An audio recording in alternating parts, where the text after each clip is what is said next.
The old gardener, Navasard, went down to the spring that welled up under the nut tree to wash and to rest. No sooner had he bent down to let the cool water splash on his sunburned face than he heard the team leader calling him. "Hey, Navasard! Hurry! Your son Arshak is back." "What?" the old man said excitedly and then straightened up with difficulty. He rushed back up to where the man was standing with an agility surprising for his years. "What did you say? When did he come? Where is he?" "He's in the village. I saw him myself. He's driving a blue sedan. Riding through the village." "Lucky you, Navasard. God has blessed you with a fine son." The sun began to shine 10 times as brightly as before. Navasard felt he was walking on air. His heart pounded with excitement. Navasard seemed to be pondering over something as he looked in the direction of the village, but then turned sharply and ran towards a spot in the orchard instead. He had not seen Arshak for 10 years. Each year he would look at the road hopefully, and why? He had waited patiently. And now, at long last, he would see him. Arshak had come at a good fruit in orchards had ripened, and he was still hale and hearty. Navasard had no living relatives left in the village. His had not been a happy life. He had never had any children of his own, and his wife had died many years before. His brother and sister-in-law had died of hunger during the war, leaving an only son, Arshak. Then he recalled that the largest of the watermelons had ripened under the huge mulberry tree by the river bank. He cut its stem, wiped the silvery dust from the melon with the hem of his long jacket and admired its shiny stripes. "My Arshak loves watermelons," he mumbled. He got down on his knees, put his arms around the melon and squeezed hard, with his ear to the rind. He nodded approvingly at the sound. He then went over to the fig tree, climbed it with difficulty, and began picking the honey-sweet fruit that had been pecked at here and there by the birds. He chose the figs and packed them gently into a bright woven basket. Then Navasard set out along the bank to where a 6-month-old white lamb was grazing. He was saving the lamb for a special occasion. "Arshak has come home. I've finally lived to see the day," Navasard said to himself and untethered the lamb. It bleated loudly. "Let's go, fellow," Navasard said. "Come on, Arshak's home." He climbed the steep path to the village. The heavy basket pressed on his shoulders, while the meek and gentle lamb either ran on ahead or fell behind him. "Where are you going so early in the day?" the people he met on the way asked. "Arshak has come home for a visit," the old man would reply proudly. On the way, each tree and bush, each stone and spring reminded him of Arshak's childhood. Many were the times that he carried the child up the steep path on his back. He would sit down to rest on this stone. Navasard would give Arshak a pear and would wipe his nose with the hem of his long jacket. There was the spring, which Arshak liked to drink from. Navasard would cup his hands, and Arshak would drink from them. Ilkri was the small orchard. The trees still bore fruit abundantly and stayed green far into the autumn. When Arshak was 11, he fell from that cherry tree and broke his leg. Navasard carried him the many miles to the doctor in the distant settlement. Then Navasard thought of all the things he had sold to outfit Arshak for the city life when he had sent the boy off to study. It had been a long stretch, but Arshak graduated from the university and had then gone on to study in Moscow. He had sen high in the world. Navasard would often tell his fellow villagers about the very important work Arshak was doing in the capital, about his grand car, and that he lived in the biggest house in Moscow. The old man was in a hurry to reach the village. The meek and timid lamb followed on his heels. He finally reached his house, but did not see Arshak's car outside. Why didn't he drive right up?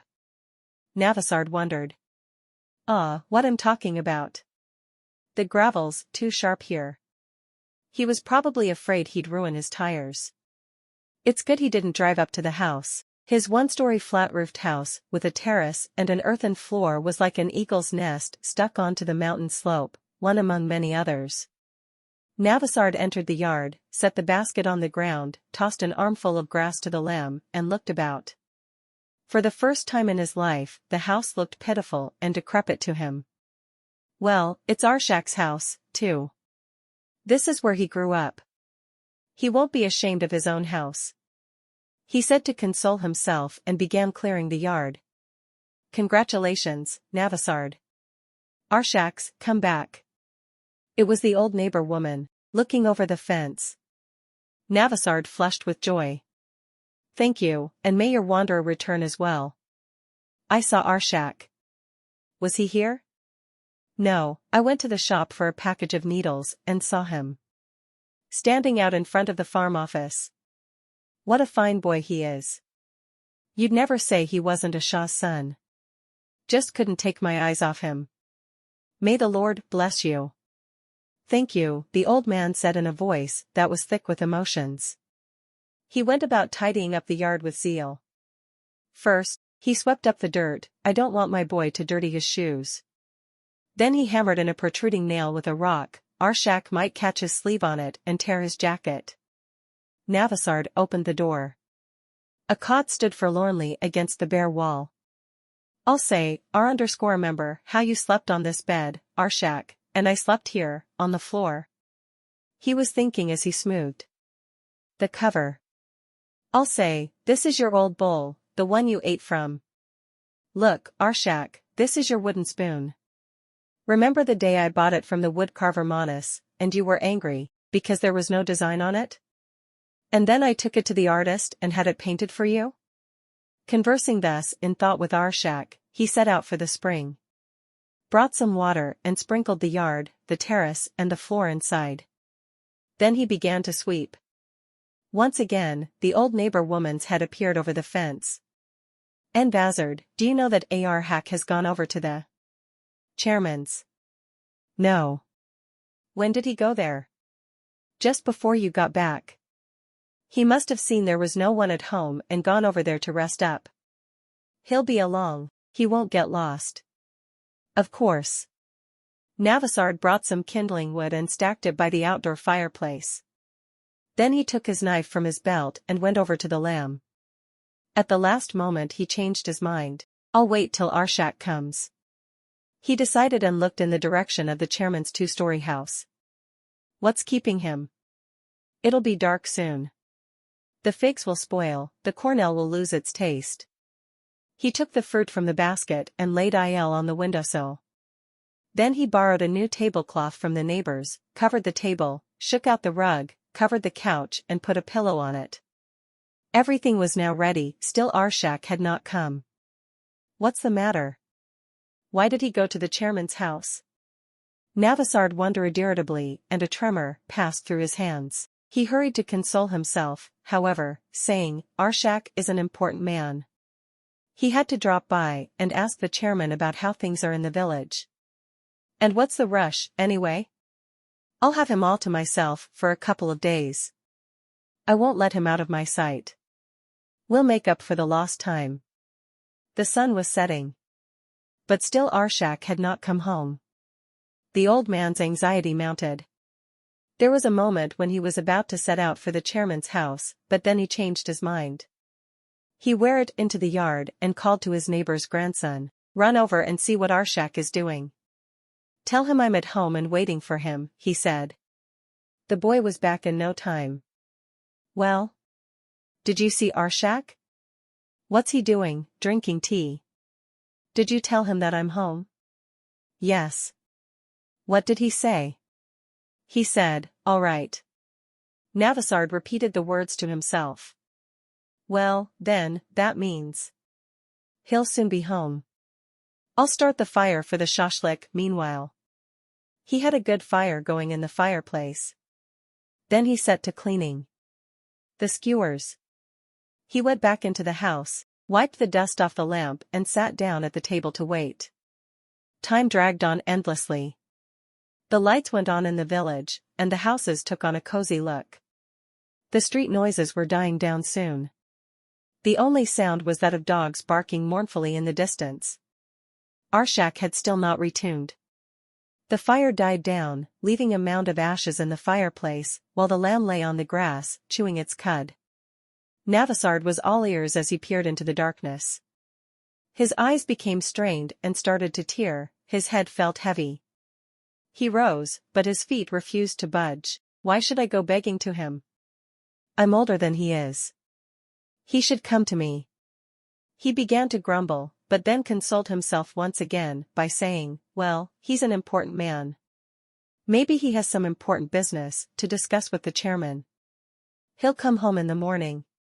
But still, he waited. He waited far into the small hours. The autumn night was drawing to a close. The old man's eyes grew dim from peering intently into the darkness.